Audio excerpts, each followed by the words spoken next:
ഏറനാട് മണ്ഡലത്തിലെ LDF സ്ഥാനാർത്ഥി advocate Shafeer കീഴ്ശേരിയാണ് നമ്മോടൊപ്പം ചേരുന്നത്. എല്ലാ സമയത്തും വലിയൊരു പോരാട്ടം CPI നടത്തുന്ന ഒരു മണ്ഡലമാണ്.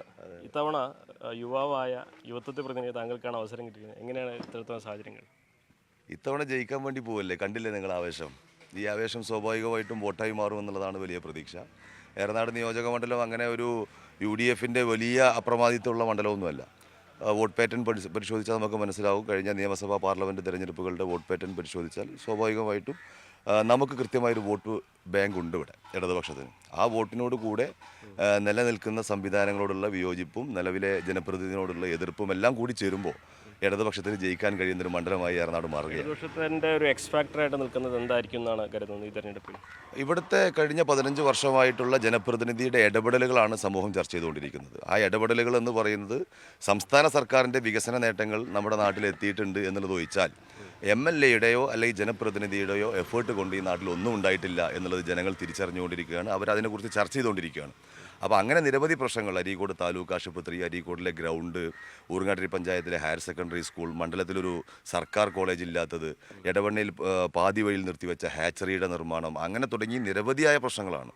ആ പ്രശ്നങ്ങളെ ഒന്നും അഡ്രസ്സ് ചെയ്യാൻ കഴിയാതെ വെറും റോഡും പാലവുമാണ് വികസനം എന്ന തരത്തിലേക്ക് കൊണ്ടുപോകുന്നതിനോട് ജനങ്ങൾക്ക് യോജിപ്പില്ല എന്ന് മാത്രമല്ല, അതിനോട് ശക്തമായ പ്രതിഷേധവുമുണ്ട്.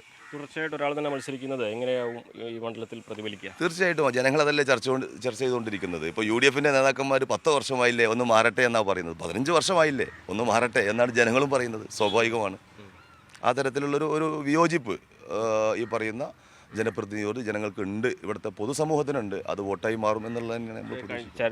വോട്ടിൻ്റെ ചരിത്രം നോക്കിയാൽ ഓരോ തവണയും ഭൂരിപക്ഷം കൂടുന്നൊരു പ്രവണതയാണ് VK ബഷീറിൻ്റെ മുൻപത്തെ ജയങ്ങളൊക്കെ ഉള്ളത്. മഞ്ചേരി മണ്ഡലത്തിൽ അങ്ങനെ ആയിരുന്നല്ലോ. KPA മജീദ് മത്സരിക്കുന്നത് വരെ അങ്ങനെയായിരുന്നല്ലോ സാഹചര്യം. KPA മജീദും TK ഹംസ സഖാവും മത്സരിച്ച സമയത്തല്ലേ ആ ചരിത്രം മാറിയത്. ചരിത്രങ്ങൾ, തെരഞ്ഞെടുപ്പ് രാഷ്ട്രീയത്തിൻ്റെ ചരിത്രങ്ങൾ വോട്ട് പെട്ടിയിലാകുന്നതോടുകൂടി മാറാനും മറിയാനും സാധ്യതയുണ്ട്. ഞങ്ങളും ആ പ്രതീക്ഷയിലാണ്. കുഞ്ഞാലിക്കുട്ടിയെ വിമാനം അടയാളത്തിൽ KT ജലീൽ തോൽപ്പിച്ച നാടല്ലേ ഇത്. അപ്പോൾ സ്വാഭാവികമാണ് പരാജയപ്പെടാം.